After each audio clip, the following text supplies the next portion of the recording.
दोस्तों, इस वीडियो में मैं आपको जानकारी दूंगा कक्षा 8वीं के अध्याय 18 प्रश्नावली 18.3 के बारे में। तो चलिए इस वीडियो को शुरू करते हैं।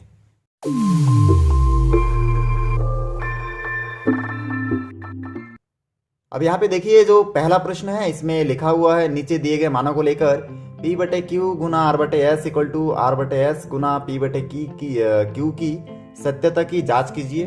तो चेक हमको करना है। सबसे पहले जो दिया है उसको आप चाहे तो नोट कर सकते हैं, लेकिन फिलहाल मैं यहाँ पे आपको डायरेक्ट इसको बना के बताऊंगा। देखिए, मान तो ऊपर दिख ही रहा है हमको। अब इन दोनों मानों के जगह पे हमको P बटे क्यू के जगह पे इसका मान और R बटे एस के जगह पे इस मान को यहाँ पे बिठाना है। ऐसे दोनों पक्षों में हमको बिठाना है और दोनों पक्षों को हल करके देखना है कि दोनों का मान एक दूसरे के बराबर है कि नहीं। अगर बराबर होगा तो सत्य होगा और इक्वल नहीं होगा तो असत्य होगा। तो यहाँ पे चलिए हम लोग चेक करते हैं। तो सबसे पहले दिया है तो उसको आप चाहे तो ऐसे नोट कर सकते हैं कि P बटे क्यू इक्वल टू -3/7 और R बटे एस इक्वल टू 11/15, ऐसे आप नोट कर सकते हैं। उसके बाद सत्यता की जांच करने के लिए आपको यहाँ पे इन जो दिया गया है देखिए उसको नोट करना है। P बटे क्यू इंटू R बटे एस, ऐसा करके आप नोट करेंगे और बराबर की इस तरफ भी आप लिख सकते हैं R बटे एस इंटू P बटे क्यू। उसके बाद इन दोनों जगह पे आपको मान बिठाना है। तो यहाँ पे आप लिख लीजिए मान रखने पर। तो इसमें अगर हम लोग मान रखेंगे तो हमको यहाँ से देखिए P बटे क्यू के जगह पे P बटे क्यू का मान है -3/7, उसको नोट करेंगे। और उसके बाद इंटू R बटे एस के जगह पे R बटे एस का मान 11/15 है। फिर बराबर के बाद देखिए R बटे एस के जगह पे उसका मान बिठाइए 11/15 और गुना के बाद P बटे क्यू के जगह पे उसका मान है -3/7। अब इन दोनों को अगर हम लोग आपस में हल करेंगे तो यहाँ से देखिए हमको प्राप्त होगा, क्योंकि गुना में सीधा सीधा गुना होता है। मतलब इस एरो का निशान हम लोग ऊपर नीचे क्या करते हैं, ऐसे टाइप के गुना करते सीधा सीधा। तो यहाँ पे -3 के साथ 11 का गुना होगा तो -33 प्राप्त होगा। और 7 और 15 को अगर आपस में मल्टीप्लाई करेंगे तो 105 प्राप्त होगा। इसी प्रकार से बराबर की इस तरफ भी देखिए 11 और -3 मल्टीप्लाई होगा तो -33 और बटे के नीचे 15 और 7 को मल्टीप्लाई करेंगे तो 105 हमको प्राप्त होगा। तो इस प्रकार से हम लोग देख रहे हैं कि ये जो दोनों पक्ष है, ये दोनों पक्ष एक दूसरे के बराबर है, एक ही संख्या हमको प्राप्त हुआ। तो इन मानों के लिए ये जो समीकरण दिया गया है इसमें ये क्या है, सही है। तो ये हमारा फाइनली आंसर होगा। चलिए दूसरा प्रश्न देखते हैं। यहाँ पे देखिए मैं P बटे क्यू का मान इसमें 2 है दूसरा प्रश्न में, और R अपन S का मान 13/17 है। इन दोनों मान को इस समीकरण में हमको रखना है और फिर चेक करना है। तो इसमें रख के चेक करते हैं। चलिए, तो यहाँ से देखिए P बटे क्यू की जगह इसके मान को रखेंगे और उसके बाद देखिए जो पहला प्रश्न में थोड़ा सा छूट गया था वो है कि आप यहाँ पे लिख सकते हैं। देखिए पहला प्रश्न में कि यहाँ नियम जो है सत्य है, तो आप यहाँ पे इस प्रकार लिख सकते हैं, यहाँ सत्य है या फिर यहाँ नियम सत्य है। ऐसा करके आप इसमें ऐसे नीचे नोट कर देंगे तो ज़्यादा ठीक रहेगा। चलिए आगे बढ़ते हैं। अब देखिए इसमें हम लोग आगे P बटे क्यू का मान 2 बिठाए, गुना का गुना, RS का मान यहाँ पे 13/17 है और इक्वल के बाद RS का मान फिर देखिए 13/17 और मल्टीप्लाई का निशान, उसके बाद P बटे क्यू का जो मान है वो है 2, इसको बिठा दीजिए। अब मल्टीप्लाई में ऐसे जब भी दिखेगा आपको तो आप इसको या तो बटे के नीचे 1 बिठा के परिमेय संख्या में कन्वर्ट कर सकते हैं या फिर डायरेक्ट इस सिंगल संख्या को ऊपर के संख्या से आपको गुना करना है। तो 2 के गुना 13 के साथ होगा तो हो जाएगा आपका 26 और नीचे बचेगा 17 और इक्वल यहाँ पे भी हो जाएगा 26/17। तो इस प्रकार से देखिए दूसरा प्रश्न में भी हमको 26/17 प्राप्त होता है। तो इस प्रकार से हम लोग कह सकते हैं कि ये नियम जो है सत्य है। तो यहाँ पे आपको लिखना है अतः सत्य नियम है या फिर यहाँ नियम सत्य है। तो इस प्रकार से ये आपका आंसर होगा। चलिए तीसरा देखते हैं। तीसरा क्वेश्चन में देखिए इसमें भी P बटे क्यू का मान जिस प्रकार दिया गया है -105 और 13, तो इसको हम लोग पहले नोट कर लेंगे। P बटे क्यू इक्वल टू -105/13 और RS का मान देखिए यहाँ पे दिया गया है आपका -5/8। तो इसको दोनों को बिठा लेना है और हमको इस P upon Q into R upon S equal to R upon S into P upon Q में मान रखने पर ऐसे हमको लिखना है। इसमें मान हम लोग क्या का मान रखेंगे, जो दो मान ऊपर दिया गया है। तो इन दोनों मानों को इसमें रखने पर हम लोग को प्राप्त होगा, देखिए तो हम लोग यहाँ पे लिख सकते P/Q के जगह पे लिख सकते -105/13 इंटू RS का मान देखिए -5/8 इक्वल के बाद फिर RS का मान है -5/8 और इंटू PQ का मान यहाँ से आपको दिख रहा होगा -105/13। फिर यहाँ पे देखिए माइनस माइनस आपका प्लस हो जाएगा। तो 105 और 5 को अगर आपस में हम लोग मल्टीप्लाई करेंगे तो यहाँ से मैं पहले से मल्टीप्लाई करके रखा हुआ हूँ, तो यहाँ से मेरे को मालूम है कि 525 आएगा, माइनस माइनस में प्लस होगा जो कि देने की आवश्यकता नहीं है। 13 और 8 को गुना करेंगे तो 13 8 104 होता है, तो यहाँ पे नोट कर दीजिए।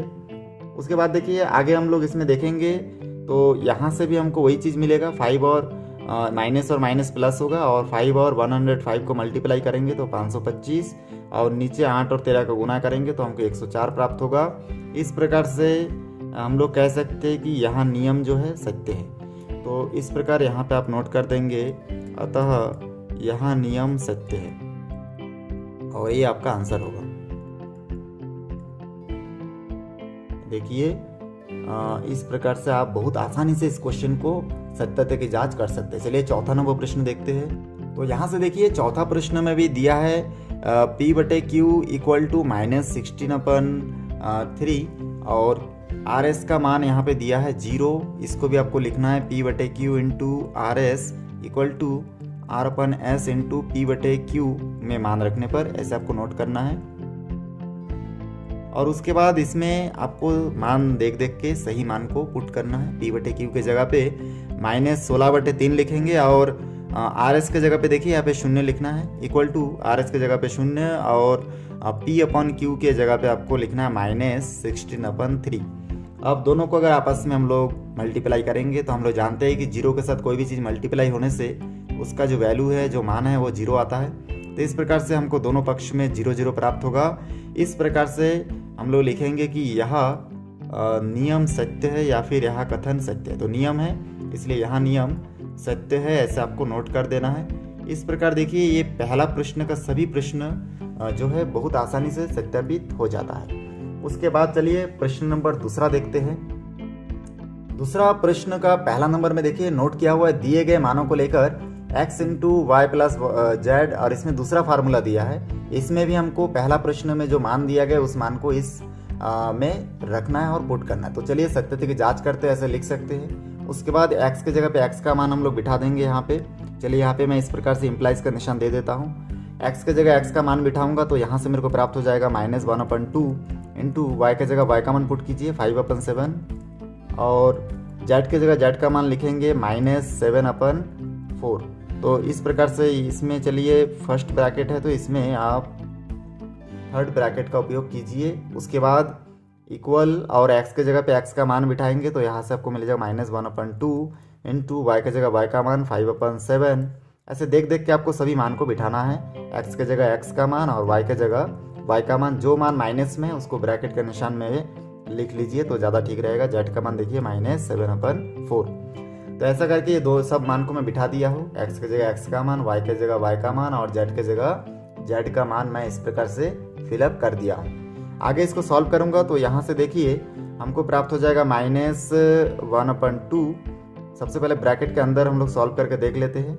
ये देखिए 5 और 7 है और यहाँ पे ये माइनस प्लस में माइनस होगा, 7 का 7, 4 का 4। चलिए इसको ऐसे रहने देते हैं। और यहाँ पे देखिए -5 के साथ गुना करेंगे तो -5 हो जाएगा, 1 और 5 -5, 2 और 7 14 हो जाएगा। प्लस ये देखिए माइनस और माइनस प्लस हो गया, इन दोनों को आपस में गुना करेंगे, इन दोनों को जैसे गुना किए वैसे इन दोनों को गुना करेंगे तो यहाँ से 1 और 7 गुना होकर 7 हो जाएगा और 2 और 4 से मल्टीप्लाई होगा तो 8 होगा और यहाँ पे माइनस माइनस प्लस हो चुका है। चलिए आगे बढ़ते हैं। अब इसमें हम लोग आगे देखते हैं कि इसको आगे सॉल्व करेंगे तो यहाँ से देखिए -1/2 और यहाँ से अगर हम लोग मल्टीप्लाई का निशान आप दे भी सकते हैं और नहीं लिखने से कोई बात नहीं। यहाँ से तिरक गुना करेंगे क्योंकि दो परिमेय संख्याओं को कैसे जो घटाना है उसको हम लोग सीख चुके हैं 18.2 में। तो यहाँ पे 4 और 5 को गुना करेंगे तो 4 5 20 होगा और यहाँ पे 7 7 49 होगा और बटे के नीचे 4 7 देखिए यहाँ पे 28 होगा। ये हमारा सॉल्व हो चुका है। आगे जाके इसको भी सॉल्व करेंगे तो यहाँ से देखिए -14 होगा, 40 होगा, प्लस 7 और 4 को अगर 14 और 7 को अगर मल्टीप्लाई करेंगे तो यहाँ से हो जाएगा देखिए 4 7 28, 2 यहाँ पे 98 प्राप्त होगा, बटे यहाँ पे अगर इसको गुना करेंगे दोनों को तो यहाँ से हो जाएगा 2 और यहाँ पे 3 और यहाँ पे हो जाएगा 112। तो इस प्रकार से आगे सॉल्व करते हैं इसको। तो आगे देखिए यहाँ से हम लोग सॉल्व करेंगे तो यहाँ से हमको प्राप्त हो जाएगा देखिए यहाँ से -1/2 और ब्रैकेट के अंदर हमको मिल रहा है इसमें देखिए 49 में से 20 अगर माइनस करेंगे तो यहाँ से हमको प्राप्त होगा -29, क्योंकि बड़ी संख्या से ना माइनस, इसलिए माइनस का निशान रहेगा, और 28 का 28। और आगे सॉल्व करेंगे तो यहाँ से हमको प्राप्त हो जा रहा है देखिए 98 में -40 को माइनस प्लस में माइनस करेंगे तो यहाँ से हमको प्राप्त होगा 58 और बटे के नीचे रहेगा देखिए यहाँ पे 112, इस प्रकार रहेगा। और आगे इसको सॉल्व करेंगे तो यहाँ से देखिए इसके साथ माइनस माइनस में प्लस हो जाएगा, ऊपर 29 बचेगा, नीचे 28 और 2 को मल्टीप्लाई करेंगे तो हो जाएगा 56 होगा। और इक्वल की इस तरफ भी देखिए 58 को अगर हम लोग जानते हैं कि 29 दूनी कितना होता है आपका, 29 दूनी 58 होता है, और 2 से 112 को फिर काटेंगे तो यहाँ से हमको प्राप्त हो जाएगा 56, क्योंकि हम लोग जानते हैं 56 2 जा 112 होता है। तो इस प्रकार से यहाँ से ऊपर 29 और नीचे 56 बचेगा। तो हम लोग बोल सकते हैं कि ये यहाँ नियम सत्य है और ये सत्यापित हुआ, दोनों पक्ष एक दूसरे के बराबर है, ऐसे हम लोग जांच करके लिख सकते हैं। तो यहाँ पे हम लोग लिख सकते हैं कि सत्यापित हुआ। तो बहुत आसान है देखिए। और ये मैं कैसे इसमें आप लोगों को देखिए काट के लिखा हूँ, यहाँ पे मैं रफ में आपको बता देता हूँ। जैसे आप देखिए किसी भी संख्या को छोटा करना, जैसे 58 को, तो 58 का 20 × 2 29/2 लिख लीजिए, और 112 का आधा कितना होता है देखिए 56 × 2 होता है, तो ये 2 कट जाएगा, 29 और 56 बचा रहेगा। ऐसे आप रफ में हल करके देख सकते हैं। चलिए दूसरा प्रश्न देखते हैं। उसके बाद देखिए दूसरा प्रश्न में भी इस प्रकार मान दिया गया है। x का मान आपका दिया है 3/2 और y का मान इसमें दिया है -8/5। उसके बाद यहाँ पे देखिए प्लस z का मान दिया है 17/6, इक्वल के बाद x का मान यहाँ पे दिया है 3/2 इंटू y का मान भी यहाँ पे दिया है -8/5 प्लस का प्लस, और इसको आप ब्रैकेट के अंदर भी लिख सकते हैं इस प्रकार से, माइनस में है तो प्लस के बाद x का मान 3/2 और z का मान देखिए यहाँ पे 17/6, ऐसा करके आपको नोट करना है। उसके बाद इसको हल करके आगे आंसर लाना है। तो चलिए इसको हल कर लेते हैं। सबसे पहले मैं क्या करूँगा, ब्रैकेट के अंदर वाले संख्या को हल करूँगा। तो इसके लिए ब्रैकेट के अंदर यहाँ पे गुना का निशान आप देने से दे सकते हैं, बाकी बार बार नहीं लिखने से भी ब्रैकेट देख को आपको समझना है कि ये गुना में है। यहाँ से फिर क्या होगा, 8 और 7 का गुना करेंगे तो यहाँ से हो जाएगा देखिए माइनस में तो माइनस रहेगा, और 8 और 6 का गुना करेंगे तो आ जाएगा 56। बहुत आसान है। उसके बाद देखिए यहाँ पे प्लस का प्लस होगा, और 5 और 17 को अगर आपस में हम लोग गुना करेंगे तो हमको यहाँ से प्राप्त हो जाएगा 85। तो इन दोनों को ऐसे लिखेंगे, और बटे के नीचे 5 और 6 को गुना करेंगे तो यहाँ पे 30 आएगा। चलिए ब्रैकेट क्लोज, बराबर यहाँ पे हम लोग इन दोनों संख्या को गुना करेंगे तो यहाँ पे देखिए माइनस है रे, प्लस में तो माइनस होगा, 3 × 8 = 24 होगा, और 2 × 5 = 10 होगा यहाँ पे, फिर प्लस का प्लस। 3 और 17 को अगर आपस में मल्टीप्लाई करेंगे, आप लोग जानते ही होंगे 17 आती है 51 होता है। तो इस प्रकार से यहाँ पे लिखेंगे हम लोग 51, और यहाँ पे 6 और 2 का अगर मल्टीप्लाई करेंगे तो 12 प्राप्त होगा। इस प्रकार से आगे सॉल्व करते हैं इसको। तो यहाँ से देखिए 3/2 और 56 में से हम लोग क्या करेंगे, माइनस करेंगे 85 को, क्योंकि माइनस प्लस में क्या होता है आपका, माइनस प्लस में माइनस होता है। तो 85 में से 56 अगर माइनस करेंगे तो हमको यहाँ पे अंदर प्राप्त होगा 29, और बड़ी संख्या से प्लस है इसलिए यहाँ पे लिखने की आवश्यकता नहीं है, 30 का 30। और इस प्रकार से इक्वल के बाद, तो इस प्रकार से देखिए आगे हम लोग इसमें बढ़ेंगे। तो यहाँ से फिर ये देखिए -24 और 12 को अगर हम लोग आपस में मल्टीप्लाई करेंगे तो हमको यहाँ से प्राप्त होगा 288। तो यहाँ से जो है -288 लिखेंगे, और उसके बाद प्लस का प्लस 51 और 10 को गुना करेंगे तो 510 प्राप्त होगा, बटे 10 और 120 12 को गुना करेंगे तो 120 प्राप्त होगा यहाँ से। ठीक है, आगे हम लोग ऐसे ही छोटा छोटा सॉल्व कर करके आगे बढ़ेंगे। यहाँ से देखिए 3 के साथ 30 कट सकता है, तो 3 10 के 30 होगा। तो इस प्रकार से आगे कुछ नहीं कट सकता, तो 29, और नीचे यहाँ पे देखिए 10 और 2 कितना हो जाएगा 20, और बराबर की इस तरफ आप देख सकते हैं कि दूसरी तरफ 510 में से अगर हम लोग हाँ 510 में से देखिए माइनस प्लस में माइनस होगा। 510 में से हम लोग 288 को अगर माइनस करेंगे तो हमको यहाँ से प्राप्त होगा 222 और यहाँ पे नीचे प्राप्त होगा 120। ऐसा करके हमको यहाँ पे प्राप्त हो रहा है।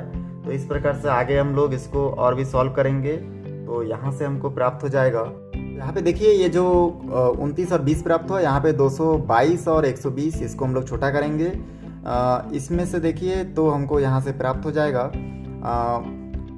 और यहाँ से हमको प्राप्त हो जाएगा 222, ठीक है। इसको अगर हम लोग काटेंगे तो ये हो जाएगा आपका 37 गुणित 6 हम लोग लिख सकते हैं, और नीचे को हम लोग इसको देखिए तोड़ के लिख सकते हैं 6 गुणित 20।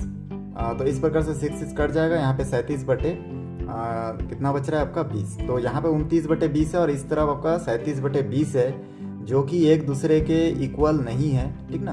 तो इस प्रकार से ये माइनस के कारण आपका इक्वल नहीं आया, लेकिन आप बुक में देखोगे तो वहाँ पे लिखा है कि दोनों बराबर है, इक्वल है। तो इसलिए ऐसा हुआ क्योंकि आपके जो बुक में ये माइनस है, इस माइनस के कारण गड़बड़ी हुआ है। यहाँ पे माइनस के जगह आप प्लस लिखेंगे तो प्लस करके भी मैं इसको सॉल्व करके देखा था, तो उसमें आपका आंसर आ जाएगा 399/60 और 399/60 आपको प्राप्त होगा। तो इस प्रकार से ये इक्वल होगा, लेकिन इस कंडीशन में इस माइनस के कारण आपका इक्वल नहीं हुआ। तो इस प्रकार से ये हमारा दूसरा प्रश्न भी सॉल्व हुआ।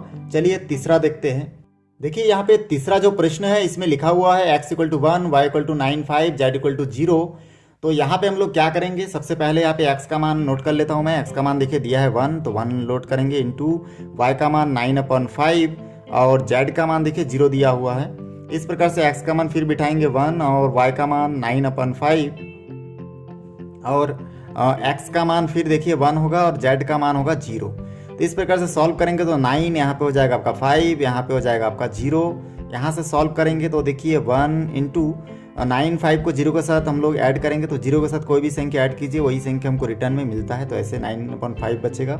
यहाँ से सॉल्व करेंगे तो 9/5 और यहाँ से हम लोग इसको सॉल्व करेंगे, जोड़ेंगे इसके साथ, तो ये हमको मिलेगा 9/5। चलिए ज़्यादा ही बड़ा 9 हो गया। तो देखिए इस प्रकार से 9/5 दोनों तरफ आपको प्राप्त होगा, और इस प्रकार से आप लिख सकते हैं कि दोनों पक्ष बराबर हैं, और ये हमारा आंसर होगा। इस प्रकार यहाँ पे लिख देंगे दोनों पक्ष बराबर हैं। तो बहुत आसानी से देखिए हम लोगों का ये पहला और दूसरा प्रश्न मैं आपको बता चुका हूँ। इसका जो तीसरा से लेके पूरा क्वेश्चन है उसको मैं आपको इसके दूसरे भाग में बताऊंगा। दोस्तों मेरा वीडियो आपको अच्छा लगा तो लाइक करें, शेयर करें, सब्सक्राइब करें और बेल आइकन को भी प्रेस करें, ताकि जब भी मैं कोई नया वीडियो बनाऊं तो उसका नया अपडेट सबसे पहले आप तक पहुंचे। तो फिर मिलते हैं एक नई वीडियो के साथ। धन्यवाद।